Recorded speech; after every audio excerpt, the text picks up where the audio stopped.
Bem, pessoal, vou fazer esse vídeo falando um pouquinho que vocês perguntaram. Eu tenho muito vídeo aqui de enxaqueca, né? E vocês perguntaram sobre os gatilhos, né? Gatilhos seriam o quê? Seriam ações, comportamentos, né? Ou alimentação que desencadeiam a crise de enxaqueca, né? A enxaqueca é um problema muito comum, quase 15%. É um pouquinho mais comum nas mulheres, né? 15% das mulheres têm enxaqueca. E os gatilhos, eles são bem parecidos, né? Os gatilhos, eles podem ser o sono. Eu falo com os pacientes assim, o sono normalmente é o que eu mais vejo os pacientes relatarem o gatilho da enxaqueca. Então, o dia que você não dormiu bem, o dia que você está mais estressado e você não dormiu bem, você tem uma grande chance de ter uma crise de enxaqueca. Eu já fiz alguns vídeos até falando de enxaqueca que eu tenho, minha relação é basicamente com sono, né? É muito difícil eu ter enxaqueca, mas quando tenho é justamente porque eu não dormi bem, teve uma cirurgia à noite, alguma coisa. Então assim, você tem que ficar atento, por quê? Porque você já se organiza para tentar compensar. A gente sabe que não é fácil compensar quando você não dormiu bem uma noite, mas é importante você pelo menos tentar. Muita gente tem gatilho mesmo quando dorme tentando compensar, mas é um fator que você deve evitar e porque é um gatilho importante da enxaqueca, né? Segundo fator, que é um fator também comportamental, ansiedade e estresse. E é curioso porque existem algumas pessoas que, durante o momento, o pico que ele está estressado, ou está muito ansioso, né? É o momento que a enxaqueca vem, né? E algumas pessoas é depois de passar o pico, a fase mais aguda. Porque algumas vezes você relaxa e isso dá uma série de liberação de substâncias, né? De neurotransmissores. Às vezes é justamente depois que passa aquele estresse agudo, você tem a crise de enxaqueca.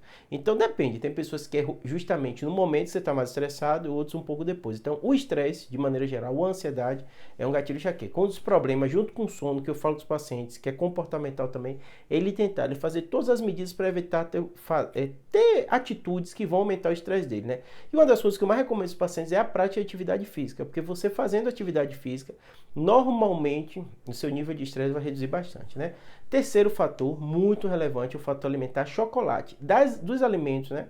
Eu já fiz algum vídeo falando café, né? Pode melhorar ou pode piorar, mas café, às vezes tem paciente que quando não toma café ele tem crise de enxaqueca, mas o chocolate ele tem um destaque muito grande. E lembrando, não é todo mundo, não é a maioria, né? Alguns trabalhos mostram 25% das pessoas ter crise relacionada a esses alimentos derivados do leite, em especial o chocolate. Então, muito cuidado, observe se sua enxaqueca tem alguma relação com o chocolate. Junto com o chocolate, eu falo muito dos queijos, né?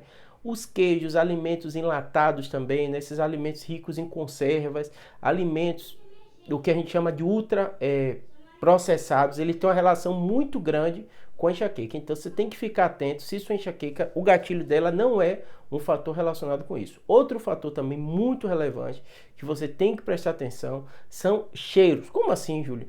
Tem pessoas que, por exemplo, vão fazer uma limpeza na casa, usa produto de limpeza e tudo isso, e tem um gatilho de enxaqueca. Tem gente que é perfume, ou que ele usou, ou que outra pessoa que está perto também pode ser um gatilho. Há uma relação muito grande, né, do que acontece no nosso cérebro quando a gente sente um cheiro, né?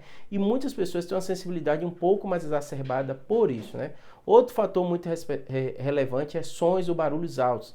Tem pessoas que quando estão em locais que tem barulho alto ou óbvio que tem um fator que a gente chama, né, de fonofobia, né, que quando você está com enxaqueca o barulho te incomoda, mas não estou falando isso, estou falando de ser gatilho. Tem pessoas que quando vão por festa, que tem som alto e tal, aquilo gera e leva um gatilho também de enxaqueca.